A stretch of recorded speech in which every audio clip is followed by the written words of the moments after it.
Welcome to our detailed guide on the evaluation criteria for each of the skills in the KAMSA. By the end of this video, you'll have all of the information you need to accurately and fairly assess your student skill performance. Alright, let's get into the evaluation criteria and scoring for each skill in the KAMSA. Let's start with the 2-foot jump. There are 2 points up for grabs here. The first point is awarded if the student completes 3 consecutive jumps, landing on both feet at the same time.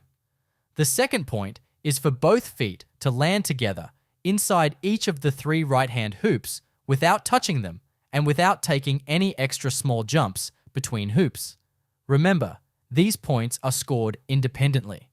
A student can earn the second point even if they don't meet the second criteria. Next up is sliding, where 3 points are available. Here's how to award them.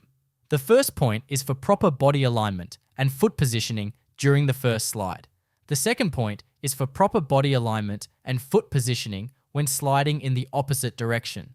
Specifically, the leading foot must step sideways with the trailing foot brought to meet the leading foot in a side-stepping motion. Shoulders, hips, and feet need to be aligned and facing 90 degrees to the direction of travel. It's important to note that if the participant slides in the same direction twice, you should only award one of these 2 points. The third point is awarded if the student lowers their whole body to touch the cone, knees bent, feet apart, and balanced. If the child demonstrates a low center of gravity and an athletic stance but misses touching the cone, the point can still be awarded. It's also important to note that the motor skill only needs to be demonstrated once to earn the point. However, the point is not awarded if the student touches the cone without demonstrating an athletic stance.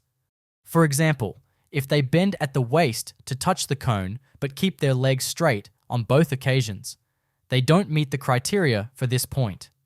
Now on to catching. This one is simple but important. Award 1 point if the student catches the ball cleanly with 1 or 2 hands, without trapping it against their body. Let's move on to throwing, which has 2 points on offer. The first point is for an overarm throw that hits the target. To be valid, the throwing arm must come from behind and the hand must go over the shoulder. A sidearm throw also qualifies. The second point is for proper throwing technique, transferring weight and rotating their body during the throw. Now for skipping, where 2 points are up for grabs. The first point is for using the correct foot pattern. Hop, step, where the leading leg alternates. The second point is for using their arms properly, alternating arms and legs, and using their arms to help maintain balance.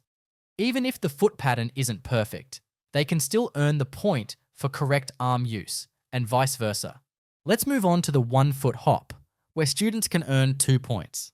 Award the first point if they land on the same foot in each hoop.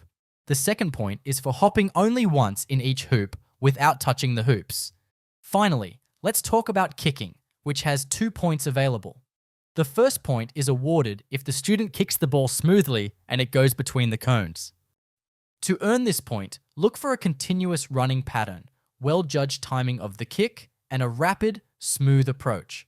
The second point is for demonstrating an elongated stride on the last stride before impact. That is, the non-kicking foot should be deliberately planted to help guide the accuracy of the kick. Additionally, the stride length of the final step before planting the foot should be longer than the previous steps during the approach to the ball.